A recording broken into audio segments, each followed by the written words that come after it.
E3 is a big opportunity for media to get a glimpse into what's going on with the various software as well as hardware. It's kind of an opportunity for developers to kind of show off. It's bigger than Oscar night. I mean, it's huge. It's a chance where you get all these, you get all developers, you get all studios, you get all the gaming consoles like PlayStation, Xbox. Everyone's going to be there. It's hyped up. Everyone's psyched up.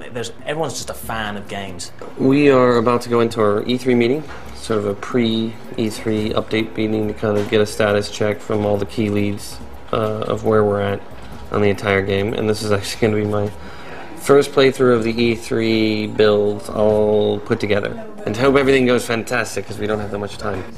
After I hit yes or no on the progressive scan, what's the next image that comes up? Front end. Making demos for E3, it's kind of one of those necessary evils, and it's something that we decided we would embrace when we were working on God of War. We decided, you know, man, it sucks doing this, but, you know, let's just make the best of it, because, you know, if we're ever going to make this game successful, then, you know, making the press notice it at E3 would be very important. We start, Corey, first. So this begins This where? is the beginning, right there. E3 is important to God of War 2 because this is our opportunity to get the franchise out. We're kind of taking the training wheels off here and giving other people the controller and saying, you know, you play it the way you want to play it. We're going to have to gauge their reaction from that. Why did that guy just disappear? Is this not working? They didn't do anything. I don't know if this is all the latest stuff, because I'm seeing older animations. That has to get worked out. What about the art on this area? I thought it was... It's done. Yeah. Those little landing pads are missing. Should we, like, check this stuff before we have a meeting like this? Corey, be more effective. we were doing our best to do that. I'm not saying you're not doing your best. I'm just saying, like, would it be more advantageous? There feels like a lot of stuff like We this. broke. would. This isn't We there. wouldn't be having this discussion until 7 o'clock tonight. If that's what it's gonna be, then it's what's gonna be, right? No. So, I don't know, maybe if there's a lighting thing to do to kind of call attention to it a little bit more. I really want people to walk away from this going, fuck. I really didn't think that they could make a game better than the first one. We're just gonna trigger the Medusa to fucking jump you at this point. Right out at you. Like, she's big enough that she essentially almost fills the front screen, and she just, right there and attacks you. Could she pop out? Well, could you, hold on. From this angle, I don't want to swap angles. It'd probably be much lower to be more dramatic, but I want to stay in the hallway. I don't want to pop to other angles. I understand. Player's here, she jumps out, scares him, knocks him, boom, and the camera keeps tracking towards the Medusa, so you get close up into her face and then cut. Then it's a CS move. Can you do that? It's not a trivial matter. It's no longer simple. It's a non-trivial matter. It was a simple setup before, and it won't be if you do that. Right. It's really easy to go through a production and go, you know, okay, this is sort of working all the way. I'll get the last 10%, you know, when we start heading down. Problem with that kind of mentality is always that 10% turns into 50, 60, 70% because it's like, oh, well, what I thought was going to work didn't. Now you're back to the drawing board. E3 allows us that opportunity to just go, we're going to get it all done, and it's got to be done all the way. And it kind of is a little wake-up call for a lot of people. I think that's great. Well, Pegasus animations, just so the Pegasus himself feel like we're still in first pass with not a lot of stuff in there, and I thought we were going to be much further along. This is the new God of War 2. This is going to be our signature piece. Steve is the guy that has to basically jump in the middle of the firefight and calmly figure out how it's all going to get figured out. Bullets whizzing by all over the place, and he's got to figure out what's going to go on here. And, you know, I'm over there with like a Gatling gun just firing bullets all over the place, throwing grenades at him. You know, hey, we should change this. Let's put this over here. What if we had rain in this scene? This would be awesome. Budget's going up in his head, schedule's ballooning out of control, and I'm just, you know, like a kid who's found his dad's gun, firing it all over the place. He's not sitting around waiting for this problem to get solved on his own. There's a lot of animation work to be done. For whatever it's worth, it seemed like we've been talking a lot about like art and some animation stuff, but it seems like when you go through the level, there's no enemies in there. There's a no lot of chests. design work that has to go through. Pegasus is like almost like completely undesigned at this point. I totally disagree with that statement. You guys need to sit down and play Pegasus. I played every day at Ray's desk. I mean, it's not. Right. It doesn't feel like. I'm not set trying to start shit on anything. I'm just saying, like, we've been talking a lot about the art. I just felt like the artists are here, And from a Pegasus standpoint, I had said I need to sit down with Chip and Aaron. The purpose of this meeting is just to talk about the things that we can do, then I basically have no place in saying that, I guess.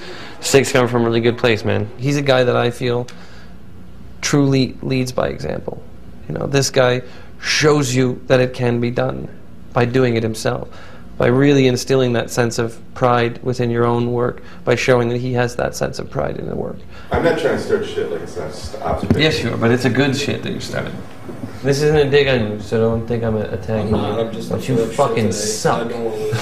No, but seriously, we gotta fucking step it up. That's it. Excellent. There are numerous red flags. There's a ton of stuff that really needs a lot of work. Stitching the level together still really isn't there. It's kind of duct tape together. Not even it's scotch tape. It's scotch tape together right now. It's not even that much. We've got a lot of art issues. A ton of animations that have to get done. So we're going to have a lot of fun trying to figure that one out. It was a good thing to kind of get a status check for everybody, but we have a shitload of work to do. It was also mentioned that the projectiles that fire from Pegasus seem to be coming from the Pegasus's ass.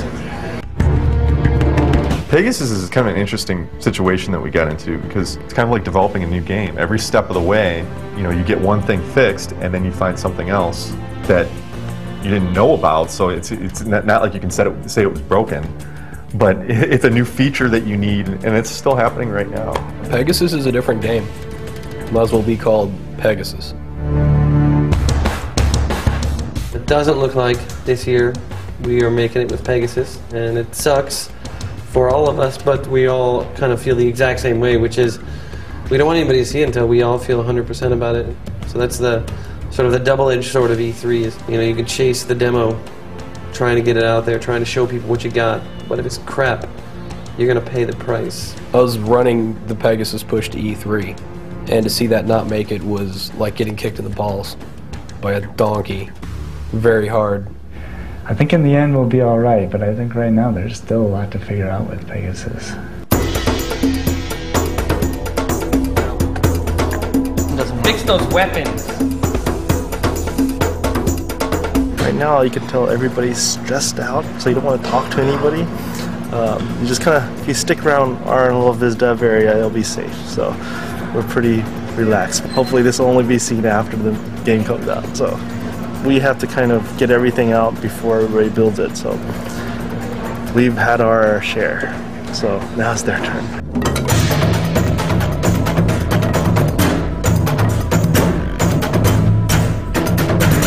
Can't go home until he goes home. I'm sleeping here tonight, man. There's no hope for you. It's all over. There you have it. I'm sleeping here tonight. That hole that is created, it feels like if we made it more extreme, like actual cracks that appear on one frame. We got so much done in this last month. We lost a few years off of our life due to sleep deprivation, but, you know, we got a lot done. They get to a point where they're just like, I don't know, should I attack? I don't know. Over here, they just want to love. So yeah, I don't have any idea why he's just decided now that attacking is not in his best interest. It's incredibly daunting knowing that the entire team is pushing themselves really hard and everybody's, you know, staying late, putting in lots of overtime and really putting everything they have into this demo. It's a much more tense environment than it normally is. I mean, everyone's really under the gun. A lot of pressure, a lot of tired people. It's not rocket science, no one dies as a result of doing it, but it's a pretty stressful job nonetheless. Lots of very passionate people working on the project, and that can lead to some arguments and stress. And there's definitely a few evenings you go home and you just want to go and punch something. The stress level gets high enough that I just try to mentally just stop myself from caring and just sort of robotically go about it. And no matter what somebody says to me, it's just like, okay, they don't mean that. I'm just going to keep moving. There's a lot of freaking out and then just kind of stepping back and just reminding yourself that, you know, it's a video game. Who controls the camera tween? Does anybody? Is it automatic? How's that work? The product is ours. We have the right to beat the living crap out of it. We have the right to be picky and brutal and evaluate it from the, you know, this is shit, this is the worst I've ever seen. I mean, we have the right, we're creating that, we have the right to say that. And I find that if we don't take that approach, or if someone doesn't take that approach, when we release the product, everyone else in the world will. There's a smoothness to where the animation needs to be, and it's not there. It's not about you're not doing your job. It's about the product isn't where it needs to be. What do we need to do to get the product there? That's always been my philosophy. I gotta say, the ending is low budget. It's truly a live or die situation, you know. I want to make a great game and I want to make a great experience, but if I don't, it's probably it for me. I hope not, but most likely it is.